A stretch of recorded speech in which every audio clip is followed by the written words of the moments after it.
I'm going to stand. All right, it's going to be a bit awkward. Okay, so we are really pleased to have here three wonderful gentlemen.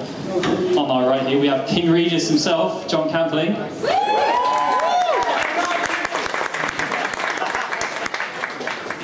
Then we have Liam Mulvey, the wonderful Libertas. Or not so wonderful in the film, who knows?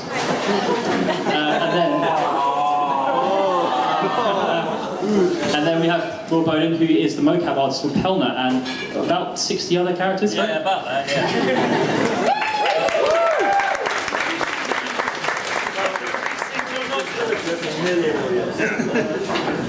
Okay, so I guess my first question for you is, what were you doing when you found out that you landed the role? Good question. Let me think. Well, I had a bit of a mad one because I actually didn't get pulled in for the casting. So this is going to be really funny, a story I'm going to tell you. The casting director for it never pulled me in. My agent submitted me 4 times for all different characters.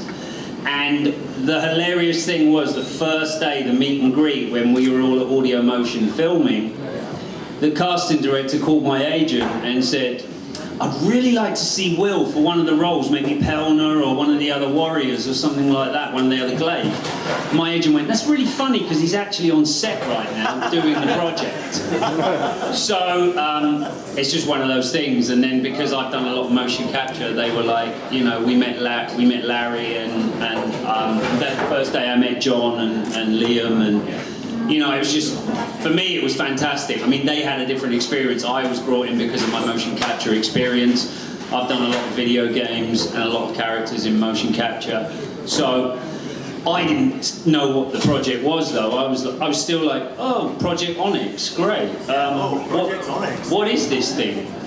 But then when we met Larry from Square, and he said to me, I'd really like you guys, you know, to be majorly involved in this project. From the first rehearsals we did, which was actually the bar scene, which was hilarious the first day filming that. And then he was like, you know, I just want to bring you, Neil and Kez on and have you guys, you know, throughout the process. And then we got scripts and it was like, wow, Final Fantasy, okay.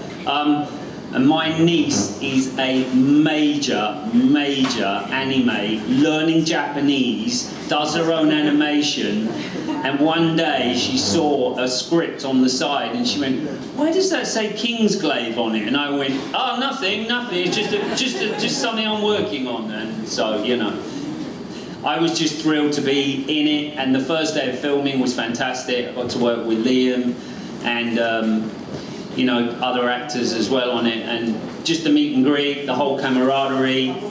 It was just a fantastic experience from day one. So one of the most fun and, you know, exciting projects I've ever worked on. Yeah, our experience was a bit different because we sort of were put up for it by our agents and then got called in and got told, yeah, they're interested for an animated film. And at that point, that's all we knew. We didn't know anything about it. We didn't even know the code name. We just knew there is this animated film. That's it. And then we got sort of a bit further in, they're going, yeah, we're definitely interested, we want to see you for it. But here's a load of paperwork, so make sure you don't tell anyone what you're doing. And at that point, it said Square Enix at the top. Still didn't say Final Fantasy. So, to be honest, it didn't even occur to me it might be Final Fantasy. I was sort of thinking, right, we've got sort of Deus Ex coming out, we've got Tomb Raider coming out, so I wonder whether it's something for those or one of those. And then, yeah, did the audition, and literally, I think a day or two before the audition, got through the next bit of paperwork that said at the top Final Fantasy. Walk into the audition, and there was a guy called Martin from the casting agency and Larry Sparks, as you said, and they're sat there and they go, so, what do you know about the project? And I went, well, I know it's Final Fantasy. They went, good, that's all you need to know. Right, okay, I'm not going to tell me, no, fine, okay. And then, yeah, it was kind of, I think actually I phoned my agent up about another audition and was like, I've just done this, yeah, it's great, yeah, it went well. And she went, oh, I've got some news, you got this part. And that was it. It was kind of like I was walking around Oxford Street, I think. It was a really weird, surreal day. And then I didn't know who I was playing for months.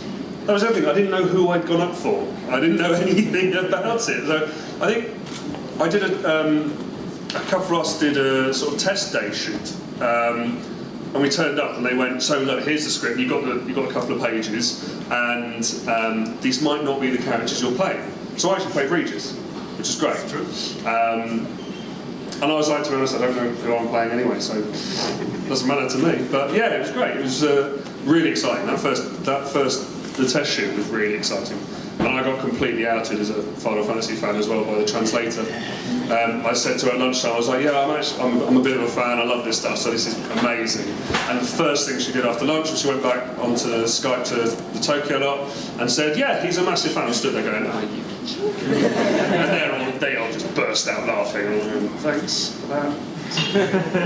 But yeah, it was really exciting. Really exciting thing. I didn't have an agent at the time, so I never actually. Yeah, mine was really weird. I'd been with an agent for 5 years, and we just kind of, I just felt it was time to move on. So I just left that agent about a month previously, very amicably. So I was just starting to look for another agent, and because of that, when the casting breakdown for King Regis was put out to agents, I didn't have an agent, so no one subbed me for it. So almost missed the opportunity completely. But luckily, the casting director who was casting it remembered me from an audition I had a year earlier, which I didn't get.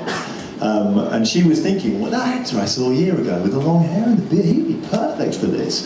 Where's his submission? Where's his agent subbing him? And she realised it hadn't happened. So then she, luckily for me, she then set about Googling long-haired actors, trying to find this actor that she'd seen a year earlier for a job he didn't get. And, Hannah Burkitt, I sent her a thank you email actually the other day. I suddenly thought I really owe her a big favour, because if she hadn't put that work in, a lesser casting director a less tenacious one may have given up. And she finally sort of stumbled on a photo and thought, that's him.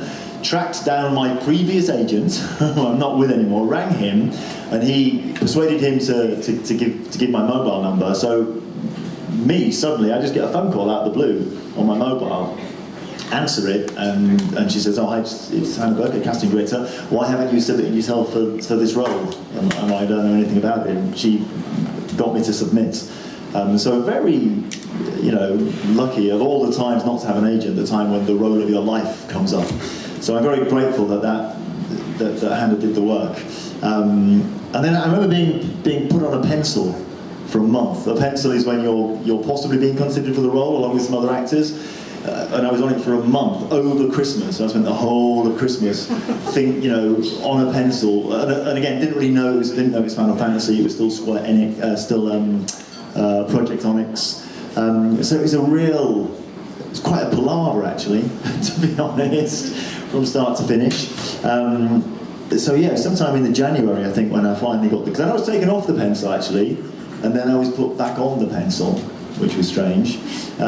So nerve-wracking is a word, and then finally, just super relieved to then be told, actually, yeah, you've got the job. You're going to be King Regis, and then I found out what it actually was.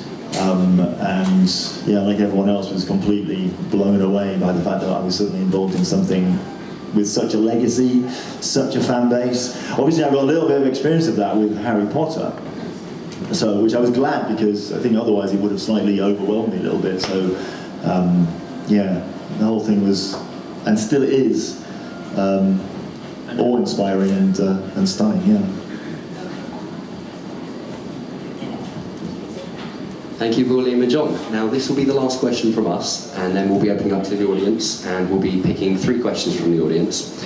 So, from us, when you found out about the characters that you would be playing, of course, in Kingsglaive, what kind of process did you go through to prepare for these characters? Which one? Which of the 97 characters? Well, how would you prepare? What kind of process would you go through? I just do a lot of physical preparing, because when you're doing motion capture, you're telling a story with your body. It's not so much acting, it's almost like doing theatre. So you've got to be very aware of your body movements. and you've got to be true to a movement. Like in the film, I play a redneck who's about 70 years old, and then I do a camp ambassador who's, you know, oh my God, like this, you know, like, and then I'm Pelner, and then I'm Pruvia. So it's, you know, it's finding that truth in the movement. So if you're a warrior, you've got to walk like a warrior. You've got to move, you know. Pelner's very cat-like in the way he walks, so he's very physical and fast. And then the redneck, I had to get the weight down and sort of forward, and so it's just getting used to sort of getting that physicality in your body. It's a lot of fun to do different characters. It's so much more fun to just be able to do that rather than one character. Really, you know, just, I suppose, reading the script, getting the facts from the script, and seeing what is going on in the scene. And then these guys, they find a hand, you know, that's one of the ones, and it's like we're walking around. I mean, the direction was really good when we were doing it, and the more storytelling that Takashi was saying, Nozu-san was saying to us as well, and he'd explain each scene and say, even though we had a translator, it was still very much like, and this is here, and you're in this environment. So I think the environments, the world you're in, that kind of gives you the information of where you are in the physicality as well. Don't know, yeah, what about you, Liam? Yeah, we got quite a lot of information right at the start. We saw they put together, it was about a half hour, I think, like storyboard with a bit of basic animation and text and music and things to give an overview of the story. But it was, as I say, it's about half an hour long, so we really got a feel for who these characters were. A lot of it comes from the text. You can read a lot into the text, and as Will said, we got a lot of guidance from director, there was a decent core team. We had one of the lead writers there the whole time. So anytime you had any questions, you just go over to Steve and be like, look, what's going on with this? How does this affect me? How do I know this? What's going on? All this sort of stuff. So we had a lot of resources we could call upon. Again, the physicality thing's a big thing. Is there anyone here who hasn't seen the film? So there's a few, okay. Just so we know what we can say and what we can't say. We don't want to spoil anything for you. So, have you all seen the opening 12 minutes or whatever it is that's online? Though, from IGN, I think. Because for me, for Libertas, very early on he gets his leg broken. So I got a pair of crutches, and then they strapped my leg up. It was great. Literally, they used gaffer tape, and we just gaffered just below my knee, off my ankle, and then round my foot so I couldn't walk. Meant it was really easy, actually, getting the physicality, because I was just on crutches the entire time. But yeah, you get, as I say, Libertas is much more sort of grounded, fighter, strong, whereas when I did Claris, he was much more upright, sort of more the sort of regal ruling class. And yeah, it's all about the physicality, and you get that down, and that really helps set where your character kind of leads from. There's some interesting things about where someone leads from when they're moving forward, whether it's stomach, groin, top of the chest, the head, and that can help a lot with getting your character, whether they're a very cerebral person or a feeling person or whatever, that really helps as well. So yeah, it's kind of a combination of lots of things really.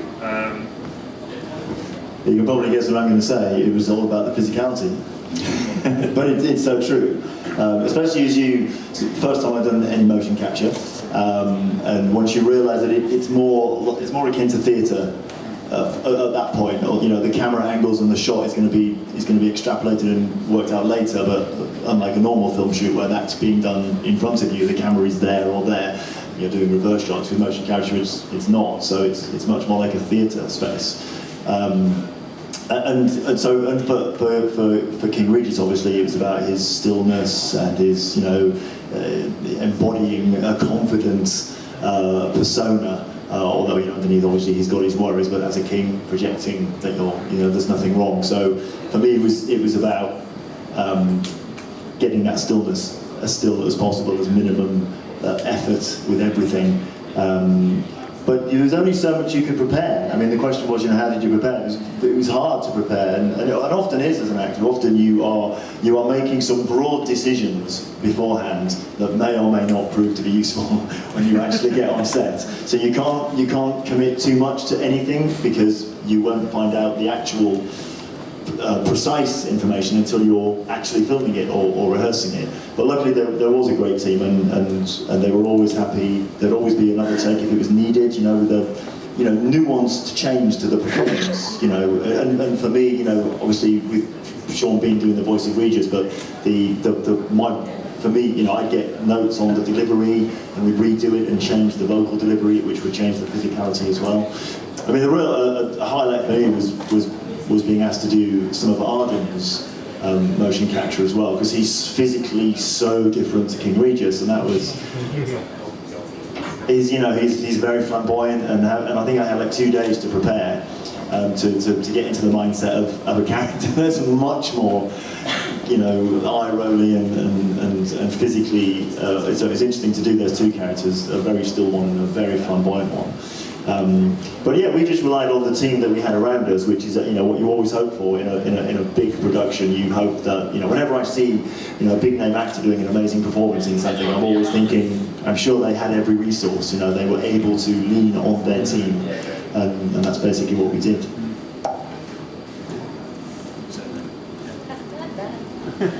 All right, so now we're going to open the floor for 3 fan questions. So does anybody have any questions? Could you raise a hand? Okay. Right then. Well, one thing that we wanted to ask definitely was, what does it mean to you to be a part of Final Fantasy, just the Final Fantasy series in general? Massive. Massive. I really want to drink. No, I mean, just so proud, I mean, being Liam and I we were lucky. We went to Tokyo, and we went to the Square offices in Tokyo, and that was just unbelievable experience. Being in that culture, but being surrounded by those people as well. I mean, Rui and Nozu-san and Habata-san and all that. It was just. First day, Liam and I were like kids in the candy store, We were like, oh my God, look at this. This is amazing. And then we were brought into the offices, and they showed us some more footage of what we've been working on, and how much they'd advanced all the animation and everything, and the 3D scanning and the rendering, and like the whole lot. And then they were like, oh, and here's a poster of you, Liam. Oh, and here's a poster of Adrian. Oh, and here's a poster of John. And I was just like, wow, this is amazing. And the likeness, even when we were sitting there and they were showing us on the computer screens, and they were like, and I took a picture of Liam, it was really funny, and he's like sitting next to his own image on the computer screen, and then they were like showing us how they could put facial hair on, how they could make movement, how they could get wrinkles in the face. And, it was just like, wow, this is unbelievable. I'm so proud of being part of it, and humbled as well, because we're not the ones who did the work. It's all those technicians and animators and storytellers. And as always, as an actor, you are a vessel that's just there to tell the story. The person that has done the words, that has had the idea, that has that passion, you have to bring that out. And you shouldn't get in the way of bringing that out, but you bring your nuance and your energy to it. And that is what I'm just blown away that we are part of it. And Liam and I and John and all of us, we're all, we're close, and because of that experience. So, Liam.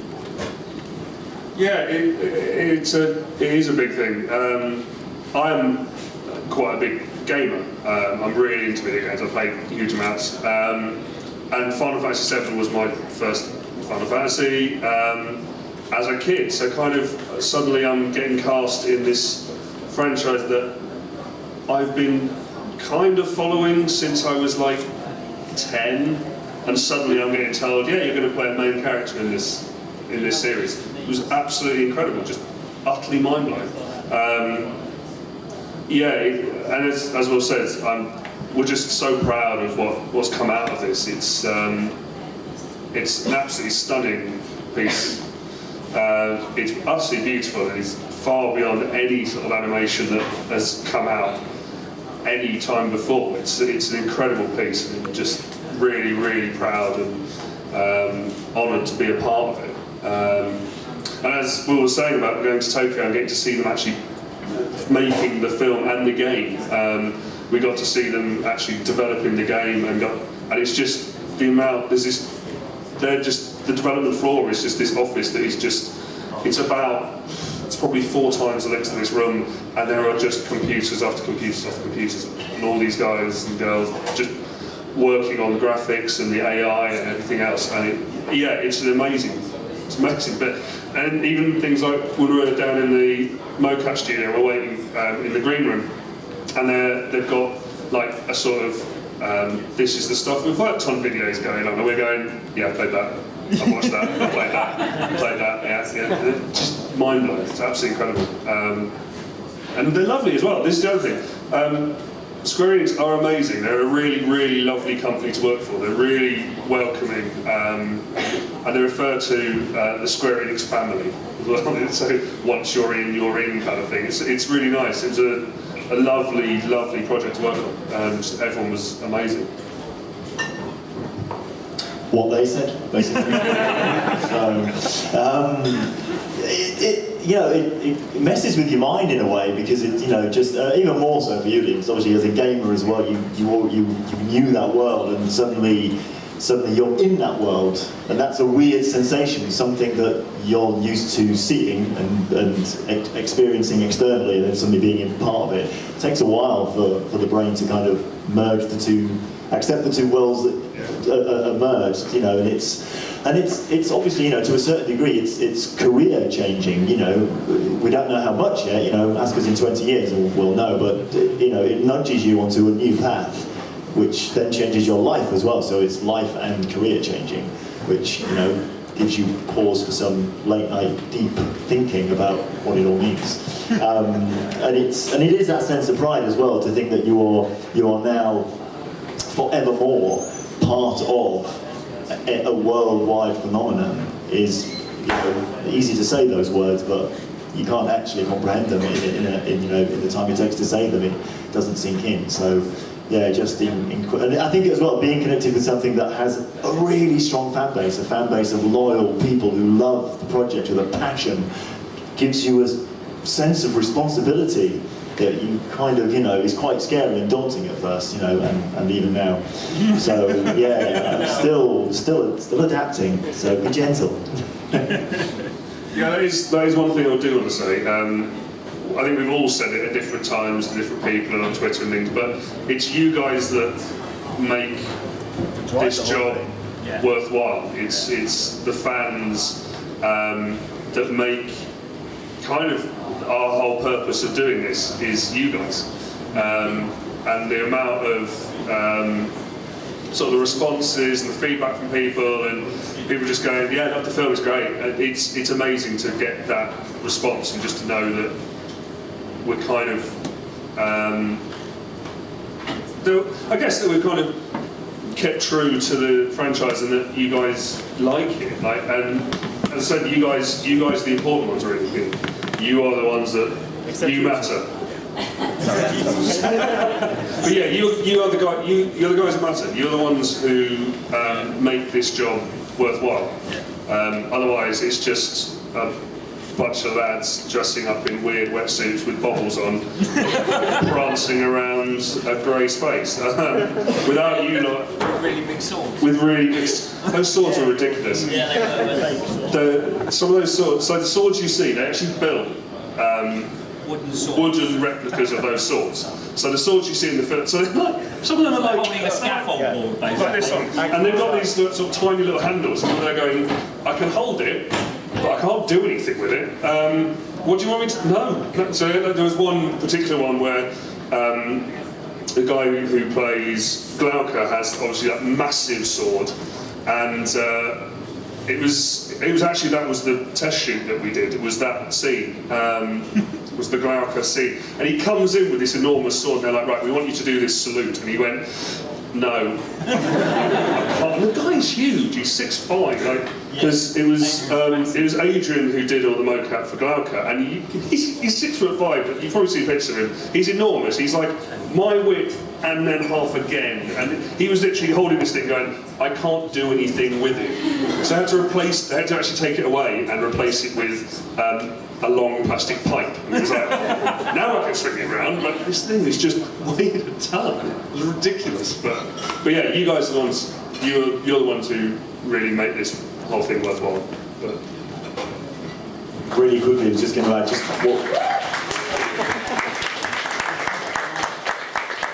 what they were saying. Well, I think it was Will who mentioned about, it's not us, it's where we kind of front it, and that's very lucky for us. But there's a whole team of artists and CGI guys, and when you do watch the film, just watch the end credits, watch all of them, because there are so many names. It just goes on forever. It's just so I had no idea when we saw the premiere. I just. We know movie credits go on for a long time, but there are just so many people involved on that digital side behind us, making the characters work. So please, when you watch the DVD or however you watch it, just watch all of those credits and give all those names some respect. touching on that, I did hear at one point that at one point in the development of the film, there wasn't a single CGI studio left in Japan that weren't working on the film. Wow. That gives you the kind of level. They were sort of coming back to companies going, we need you to do this, and they're going, we can't, we haven't got anyone else. They're like, well, there's no one else left, so you have to.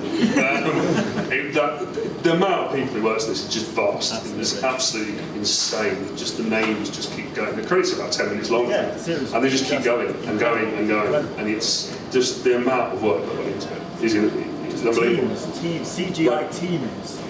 To put it in perspective, I think I did the most filming days just ahead of you, and I did about 30. So I did about 30 filming days, I think 1 day of scanning and a couple of days of voice recording. So it's about a month. And then these guys are working on it for 3 years.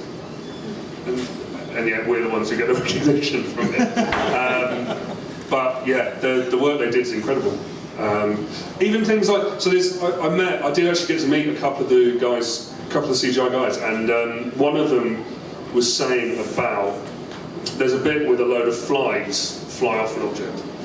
And you kind of, they're just tiny little things, they're just literally just horrible fly. They were working on these images at scale, they were working on at this size, getting every detail right so that it looks right. And when you watch the film, you're like, yeah, they're flies. But it matters. Like you see animation of animals and things and tiny little insects, and you're like I'm really arachnophobic, for example. And in Uncharted 3, there's all these spiders that keep running out. And playing the remastered version, I was like, I'm not going to enjoy this. But they didn't worry me at all because the animation wasn't quite right. And so I was like, oh, actually, that's definitely not a spider, so it's fine. But with these flies, they did it to such detail, and it's like that was someone's job, was just to make this fly, and you see it for like half a second as it flies off the screen. It's the amount of detail is bonkers. Yeah, it is. It is. Like watching that day when we were in this, and they were showing us your movement of your hands and the hair on your arms and everything. I mean, it's humbling, you know. We were just like, wow, we're just here in these suits with bobbles on, going move left, go right, and warp, and that's it, you know. So, but yeah. Yeah, we did learn to walk. All right, last question from me. In one sentence, now obviously you mentioned the premiere. What was it like to actually watch it finally on the big screen after everything you've been through? How long can the sentence be?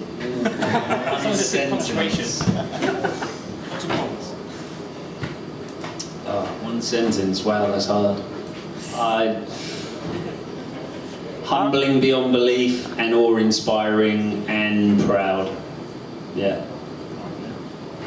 To be honest, the first time, utterly nerve-wracking. Watching it going, please, don't let me have cocked this up. Don't let me have done it. Just please. But second time, yeah, absolutely amazing. Really, really humbling, really, really proud. You two have taken the best two sentences. What am I left with? Say again. Say them again, obviously. Nerve-wracking, yeah. Seeing your performance for the first time at the public screening of anything is always terribly nerve-wracking in case, as you say, you were terrible. Although actually I stopped thinking that because the visuals were just so stunning, you just couldn't tear your eyes away from it, especially, you know, in a cinema, it looks so good, you know, on a big screen. It's obviously got that detail, so mind-blowingly, fabulously, slightly nerve-wracking. Full stop. Listen, thanks guys. Can we have a big round of applause for...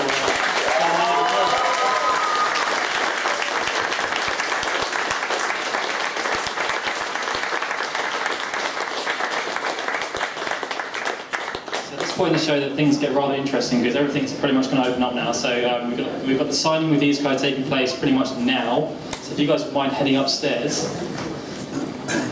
We also have the first Final Fantasy 15 session, so Lewis James, Kieran J, Louis Sidford and Dave Russell, you guys are up first.